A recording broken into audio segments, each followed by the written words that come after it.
ওদের চিন্তার চেতনা, খাও দাও ফুর্তি করো, দুনিয়াটা মস্ত বড়, আগামীকাল বাঁচবো কি মরবো ওইটা চিন্তা করার কোনো সময় নাই।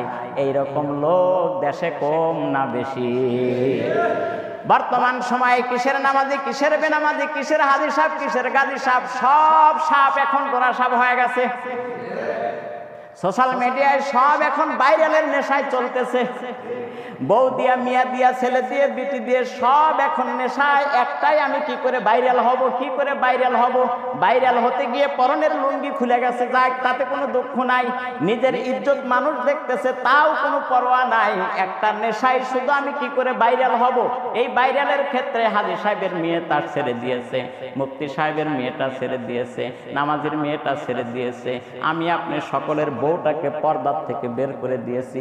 যাও সব দেখাও, ভাইরাল হও, ভাইরাল হইলেই দুনিয়ায় টাকা আর টাকা।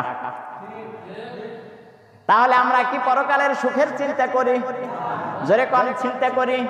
পরকালের সুখের চিন্তা আমরা করি না, আমরা দুনিয়ার সুখের চিন্তা করি।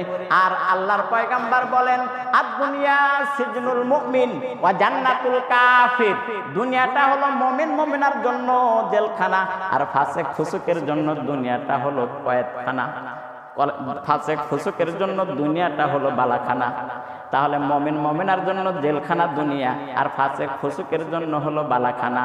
এখন দুনিয়ার এই জেলখানার মধ্যে মুমিন মুমিনা, ফাসিক ফুসুক সব যেন এক প্ল্যাটফর্মে এসে চলা শুরু করছে।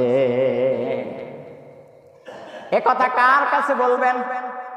এই স্পষ্ট করে ব্যক্ত করে যাই, মা ইয়ালফাযু মিন কাওলিন ইল্লা লাদাইহি রাকীবুন আতীদ।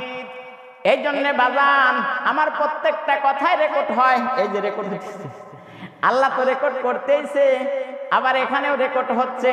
আপনি মনে করেন না আমি এই 3.5 জন মানুষের মধ্যে কথা বলতেছি? আমার এই কথা সারা পৃথিবী চলবে, সারা পৃথিবী চলবে। পৃথিবীর যে কোনো প্রান্ত থেকে মানুষ ক্লিক করে দেখতে পারবে যে হ্যাঁ, সিরাজগঞ্জ আগ্নেয়কালী গ্রামে ডাক্তার জসিমউদ্দিন মসজিদের এই ভাষ্যকার চলতেছে। আপনি কি মনে করেন এই কয়জন মানুষের মধ্যে কথা বলি? তার মানে এখন আমার সামনে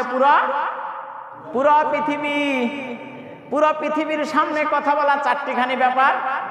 এদিক সেদিক হইলে আপনি করে ধরার আগেই তারা ধরবে যে বেটা আয়, কোন থেকে আসছস, কোন জায়গার মধ্যে আসছস, কোন জায়গায় আসছস, তাড়াতাড়ি আয়। এই জন্য ভাইরালের নেশা বাদ দেন, মালিককে সন্তুষ্ট করে যান। মালিককে খুশি করতে চাইলে আমাকে আর আপনাকে দুনিয়ার এই জিন্দেগিতে দামি বলে সাব্যস্ত হতে হবে। দামি হওয়া যায় পরস্পরের সাথে মহাব্বত রেখে, দামি হওয়া যায় মানুষের সাথে বিভাজন দূরীভূত করে দিয়ে।